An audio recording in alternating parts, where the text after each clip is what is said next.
নমস্কাৰ। আজিৰ এই বিশাল গণসভাটো আমাৰ সভাপতিত্ব কৰা আমাৰ সকলোৰে শ্ৰদ্ধাৰ বদলেন চৰকাৰীয়া গণসভাটো ইয়াত উপস্থিত আমাৰ সকলোৰে প্ৰিয় নেতা সকলোৰে শ্ৰদ্ধা আমাৰ ৰাজ্যসভাৰ সাংসদ ৰংগৰীয়া নাৰ্জাৰী ডাঙৰীয়া আমাৰ মন্ত্ৰী ইউচি ব্ৰহ্ম ডাঙৰীয়া আজি এই সভাত উপস্থিত আমাৰ দলৰ কেন্দ্ৰীয় কমিটিৰ উপসভাপতিসকল সাধাৰণ সম্পাদকদ্বয় আৰু সম্পাদকসকল আৰু বিভিন্ন বিষয়ববীয়াসকল আজিৰ এই সভাত উপস্থিত মোৰ সতীৰ্থ ইএম সকল MCL সকল আৰু এই সভাত উপস্থিত আমাৰ দলৰ বিভিন্ন সেল যিবিলাক শাখা আছে শাখা সমিতিৰ সভাপতি সম্পাদক বিষয়ববীয়াসকল আৰু আজিৰ সভাত উপস্থিত শ্ৰদ্ধাৰ ৰাইজ আমাৰ দলীয় কৰ্মকৰ্তাসকল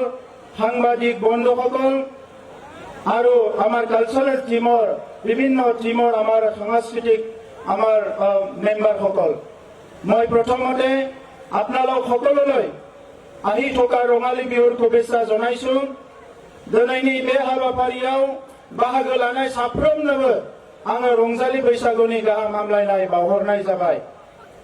रङाली बिहुर মই জ্যেষ্ঠসকলক মই সেৱা আগবঢ়াইছো আৰু মোৰ বন্ধু আৰু ঘনিষ্ঠসকলক মই মৰম আগবঢ়াইছো। आंनिख्रुइ देरसिनफोरनो आं रंजालि बैसागुनि खुलुमनाय बावहरदों आरो आंनि लोगो आरो दुइसिनफोरनो आङो गोसो गोरबोनि अननाय बे समाव बावहरदों। गरम पाइसे नेকি राइज गरम पाइसे बेसि दीघलिया নহয় आरो मिटिं बारा गोबाव जाया खेबसे बयबो गोबारै स्ल'गान होगोन UPPL जिंदाबाद जिंदाबाद UPPL जिंदाबाद जिंदाबाद जिंदाबाद UPPL जिंदाबाद जिंदाबाद जिंदाबाद UPPL जिंदाबाद जिंदाबाद जिंदाबाद ইতিমধ্যে আমাৰ প্ৰাক্তন সভাপতি ফাউণ্ডাৰ প্ৰেসিডেন্ট ইউজি ব্ৰহ্ম ডাঙৰীয়া বক্তব্য ৰাখি গ'ল। আমাৰ ইএম উইলষ্টন হাজদা বক্তব্য ৰাখি গ'ল। আমাৰ ইএম ৰঞ্জিত বসুমতাৰী বক্তব্য ৰাখি গ'ল আৰু আমাৰ দলৰ সাধাৰণ সম্পাদক ৰাজু নাৰ্জাৰী বক্তব্য ৰাখি গ'ল। শ্ৰদ্ধা ৰাইজ আমি কেইদিনমানৰ পৰা বহু কথা অনুভৱ কৰিছো আৰু এই অনুভৱ কৰি আমি ভাবি আছিলো যে বিটিআৰত এতিয়া বৰদৈচিলা আহিবলৈ সময় হৈছে। बरदयसिला जाने बारदै सिख्ला फैनायनि सम जादों बड'लेण्डआव। बे बारदै सिख्लाखौ सोर लाबोगोन? बैसागोनि सिगां सिगां बारदै सिख्ला फैयो। बहाग बिहुर रङाली बिहुर आगे आगे बरदयसिला आহে। কেইদিনমান আগতে ক'বাত কিবা কিবা হৈছে বৰদৈচিলা আহি। আৰু আজি UPPLৰ এই জনসমুদ্ৰৰ দ্বাৰা এটা বিশাল এটা ৰাজনৈতিক বৰদৈচিলা আজি ওদালগুৰিত আহিছে আৰু এই বৰদৈচিলা UPPL আনিছে। কেইদিনমান আগৰ পৰা দেখিছো BPF-এ হাগ্ৰামা মহিলাৰ নেতৃত্বত শান্তি ৰেলী কৰি আছে। শান্তি ৰেলী বড়োলেণ্ডৰ ৰাইজ অশান্তি ক'ত আছে এতিয়া? ওদালগুৰিত, কোকৰাঝাৰত, চিৰাঙত, বাক্সাত ক'ত অশান্তি আছে? ক'ৰবাত জানো অশান্তি আছে? ক'ৰবাত জানো হিংসা হৈছে? এতিয়া অশান্তি হিংসা ক'তো নাই। অশান্তি আৰু হিংসা এটা জাগাতে আছে। এইটো হ'ল হাগ্ৰামা মহিলাৰ ব্ৰেইনত আছে, মগজত। আপোনালোকে জানেনে? অশান্তি এটা জাগাতে আছে। এইটো হ'ল হাগ্ৰামা মহিলাৰ মগজত আৰু হাগ্ৰামা মহিলাৰ ব্ৰেইনত। হাগ্ৰামা মহিলাৰ ব্ৰেইনটো কিয় অশান্তি হৈছে? কিহৰ কাৰণে শান্তি ৰেলী কৰিব লগা হৈছে? যোৱা 17 বছৰত বড়োলেণ্ডত দমন নীতি চলিছিল, দাদাগিৰি চলিছিল, বিভিন্ন হিংসাৰ পৰিৱেশ হৈছিলে, জাতি জনগোষ্ঠীৰ মাজত ভেদাভেদ সৃষ্টি কৰিছিল। আৰু বড়োলেণ্ডত আজি 2020 চনত প্ৰধানমন্ত্ৰী নৰেন্দ্ৰ মোদী ডাঙৰীয়াৰ আশীৰ্বাদত, আমাৰ গৃহমন্ত্ৰী অমিত শ্বাহ ডাঙৰীয়াৰ মাৰ্গদৰ্শনত আৰু মুখ্যমন্ত্ৰী ডক্টৰ হিমন্ত বিশ্ব শৰ্মাৰ নেতৃত্বত যে শান্তি চুক্তি হৈ গ'ল, ইয়াৰ পিছত বড়োলেণ্ডত স্থায়ী শান্তি আহিব। কিন্তু এই শান্তি হাগ্ৰামাই দেখা নাই। হাগ্ৰামাই যেতিয়া শান্তি পাব, যেতিয়া বড়োলেণ্ডৰ 35 লাখ মানুহ দমন কৰি চলাব পাৰিব, তেতিয়াহে শান্তি পায়, নহ'লে তেখেতে শান্তি নাপায়। বড়োলেণ্ডত যদি হত্যা হিংসা হৈ থাকে, তেতিয়াহে হাগ্ৰামাই শান্তি পায়, নহ'লে হাগ্ৰামাই শান্তি নাপায়। বড়োলেণ্ডত যদি কমিশন ৰাজ চলাই থাকে, সিন্ডিকেট চলাই থাকে, তেতিয়াই হাগ্ৰামাই শান্তি পায়, নহলে হাগ্ৰামাই শান্তি নাপায়। আমি হাগ্ৰামাৰ নিচিনা ৰাইজক প্ৰতাৰণা কৰিব নোৱাৰো। আমাৰ মা, দাদা, ভাই, ভনী যিসকলে ইয়াত বসবাস কৰি আছে, সেই সকলক আমি সেৱা কৰো, আমি মৰম কৰো, আমি সন্মান কৰো। আৰু হাগ্ৰামাই এই কথা বুজি নাপায়। হাগ্ৰামা মহিলাৰী ডাঙৰীয়াক আমি সন্মান কৰো, কিন্তু ইয়াৰ বিনিময়ত তেখেতে আমাক তাচ্ছিল্য কৰে, তেখেতসকলে আমাক গালি গালাজ কৰে, বেয়া বেয়া কথা কৈ পেলাই তেখেতে বিভিন্ন সমাজক প্ৰদূষিত কৰিব বিচাৰে। কিন্তু চৰ্দাৰ ৰাইজ, এই বড়োলেণ্ডত যি শান্তি ঘূৰি আহিছে, যি কি নহওক বিনিময়ত বড়োলেণ্ডত কোনো কাৰণত অশান্তি হবলৈ দিয়া নহব। বড়োলেণ্ড স্থায়ী শান্তি হব লাগিব। বড়োলেণ্ডত কাৰো দাদাগিৰি নচলিব। আজি দাদাগিৰি কৰিব নোপোৱাৰ কাৰণে বড়োলেণ্ড অশান্তি হোৱা বুলি ভাবিছে হাগ্ৰামাই। বড়োলেণ্ড শান্তি হৈছে, কিন্তু দাদাগিৰি কৰিবলৈ কোনো তেখেতে সাহস কৰিব পৰা নাই। আপোনালোকক মই অনুৰোধ কৰিছো, আহি থকা প্ৰজন্মৰ স্বাৰ্থত, আমাৰ ল'ৰা ছোৱালী ভাল শিক্ষা, ভাল পৰিৱেশ, ভাল স্বাস্থ্য, ভৱিষ্যত গঢ়াৰ স্বাৰ্থত বড়োলেণ্ডত আৰু পুনৰ কোনো ধৰণৰ হিংসা, ভেদাভেদ, ভাতৃত্ব সংঘাত আৰু অশান্তি হবলৈ দিয়া নহব। আপোনালোকে এই যাত্ৰাত সহযোগ কৰিব লাগিব। আমি এই 2 বছৰত দেখা নাই কোনোবা ডেকা ল'ৰা অকাল মৃত্যু হৈছে। আমি 2 বছৰত দেখা নাই কোনোবা বন্দুক বাৰুদত মৰিব লগা হৈছে। এই কথাবিলাক আজি হাগ্ৰামা মহিলাৰীয়ে শান্তি পোৱা নাই। ইতিমধ্যে কৈছে NDP আৰু বড়ো চুক্তি হৈ যোৱাৰ পিছত আমাৰ আদিবাসী দাদা ভাইসকলৰ লগত যিসকলে সশস্ত্ৰ সংগ্ৰাম চলি আছিল, অসম চৰকাৰ, ভাৰত চৰকাৰ শান্তি চুক্তি কৰি বড়োলেণ্ড অঞ্চলত শান্তি ঘূৰি আহিল। আমাৰ গোৰ্খা দাদা ভাইসকলো সশস্ত্ৰ সংগ্ৰাম কৰি আছিলে, তেখেতসকলৰ লগতো শান্তি চুক্তি হল। আৰু বড়োলেণ্ডত এতিয়া 100% শান্তি বিৰাজ কৰিছে। এই শান্তি কিন্তু হাগ্ৰামা মহিলাৰীয়ে দেখা নাই। হাগ্ৰামা মহিলাৰীয়ে কাহানিও দেখা নাপাব। কাৰণ তেখেতে আজি ৰাজনীতি কৰিবলৈ আহি মূল্যবোধৰ ৰাজনীতি কি, গণতন্ত্ৰ কি, এই কথাবিলাক তেখেতে বুজি নাপায়। আজি আমাক কৈ আছে এপছু অফিচত বহি চৰকাৰ চলোৱা বুলি। চৰ্দাৰ ৰাইজ, হাগ্ৰামা মহিলাৰীৰ সময়ত একানৈকত্যবাদ চলিছিল বড়োলেণ্ডত। কোনো গণতান্ত্ৰিক পৰিৱেশ নাছিল। সাংবাদিকক হত্যা কৰা হৈছিল, প্ৰফেচাৰক হত্যা কৰা হৈছিল, বিভিন্ন হত্যা হিংসাৰ আশ্ৰয় লৈ চৰকাৰ চলিছিল। আৰু এই কথাবিলাক পাহৰি যাব নালাগে। আমাৰ তাত চব তথ্য আছে। এই কথাবিলাক পাহৰি যাব নালাগে। আৰু আমাৰ সময়ত আমি কোনো কাৰণত এই পৰিৱেশটো হবলৈ নিদিও। চৰ্দাৰ ৰাইজ, বড়োলেণ্ডৰ 30-40 বছৰ আমাৰ এই অঞ্চলৰ মানুহবিলাকে সদায় আৰ্মি, পুলিচ, বিভিন্ন পৰিৱেশত আমি চলিব লগা হৈছে। 2টা জেনেৰেশ্যন আমি গঢ় দিবলৈ পৰা নাই। আৰু এটা নতুন জেনেৰেশ্যন এতিয়া আমি গঢ় দিবলৈ ওলাইছো। আমাৰ চৰকাৰ অহাৰ পিছত আজি আমি IAS, IPSৰ কাৰণে আমাৰ ল'ৰা ছোৱালীক আমি বিনামূলীয়া শিক্ষা আৰম্ভ কৰিছো। আমি খেল জগতখন আগুৱাই নিবলৈ ওলাইছো। ISPL পাতিছো। এটা সময়ত বেইজিং ফেষ্টিভেল, বিভিন্ন ফেষ্টিভেল পাতি মদ জুৱাৰ আড্ডা কৰিছিল। আৰু আমি এতিয়া জ্ঞানৰ ফেষ্টিভেল পাতিছো, নলেজ ফেষ্টিভেল পাতিছো, আমাৰ বৌদ্ধিক মহলটো আগুৱাই লৈ যোৱাৰ কাৰণে। আমি আজি বড়োলেণ্ডত আমি লিড ফেষ্টিভেল পাতিলো, সাহিত্যক আগুৱাই লৈ যোৱাৰ কাৰণে। আৰু বিভিন্ন ট্ৰেইনিং বিলাক চলিছে শিক্ষা আগুৱাই লৈ যোৱাৰ কাৰণে। 3000 শিক্ষকসকলক ইতিমধ্যে আমি ট্ৰেইনিং দিলো। যিমান শিক্ষা বিষয় আছে ট্ৰেইনিং দিলো। এতিয়া আমাৰ শিক্ষা গুণগত শিক্ষা হ'ব। 99ৰ চাকৰি দিয়া নাছিলে।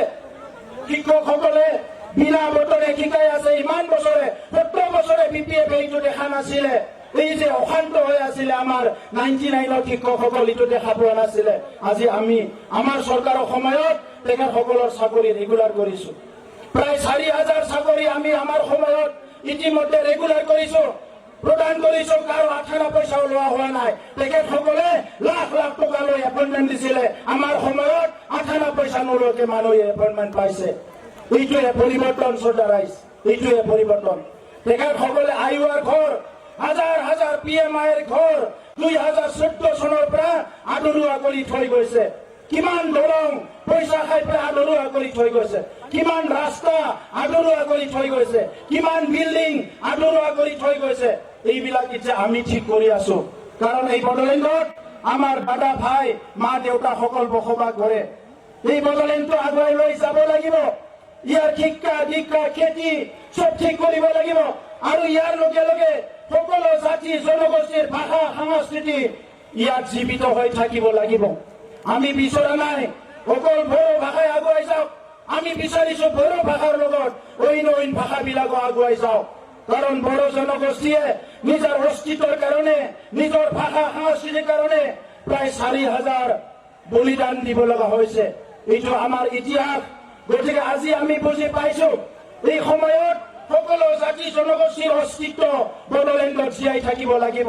সেইকাৰণে গোৰ্খাসকলৰ কিবা এটা দিন আছে, আমি ৰেষ্ট্ৰিক্টেড হলিডে ঘোষণা কৰিছো। শৰণীয়াসকলৰ বাৰ গোহাঁই উৎসৱ আছে, আমি ৰেষ্ট্ৰিক্টেড হলিডে ঘোষণা কৰিছো। যিমান জনগোষ্ঠী আছে সকলো কিবা নহয় কিবা দিনবিলাক আমি ইতিমধ্যে ঘোষণা কৰিছো। 10টা জনগোষ্ঠীক ইতিমধ্যে ভৱন বনোৱাৰ কাৰণে আমি অনুমোদন ইতিমধ্যে দিয়া হৈছে চৰকাৰৰ পৰা। BPFৰ সময়ত দুখীয়া ৰাইজক খুটা কম্বল প্ৰলোভন দি ৰাজনীতি কৰিছে, আমি খুটা কম্বল বন্ধ কৰিছো। এতিয়া আমি ডাইৰেক্ট প্ৰত্যেক বছৰত প্ৰায় 27,000 পৰিয়ালক 5,000 ডাইৰেক্ট ফাইনেন্সিয়েল বেনিফিট ইতিমধ্যে আমি আৰম্ভ কৰিছো। আৰু 3 বছৰত 1 লাখ পৰিয়ালক আমি 5,000 অনুদান দিয়াৰ কাৰণে ঠিক কৰিছো। শ্ৰোতা ৰাইজ, যোৱা 17 বছৰত কেতিয়াবা কাৰোবাৰ দা এটা দি, মুঠা খুঁটা দি, আঁঠুৱা এটা দি এই চাপ্লাই বিলাক কৰি পেলাই তেখেতসকলে কোটি কোটি টকা লুণ্ঠন কৰি গ'ল। যাৰ দলিল আমাৰ হাতত আছে, যাৰ দলিল আমাৰ হাতত আছে। আজি তেখেতসকলে ক'ব বিচাৰিছে আমি আহিলে চৰকাৰে মাটিৰ পাট্টা দিম, কিবা দিম। 17 বছৰত তেখেতসকলে কিমান মাটিৰ পাট্টা দিলে?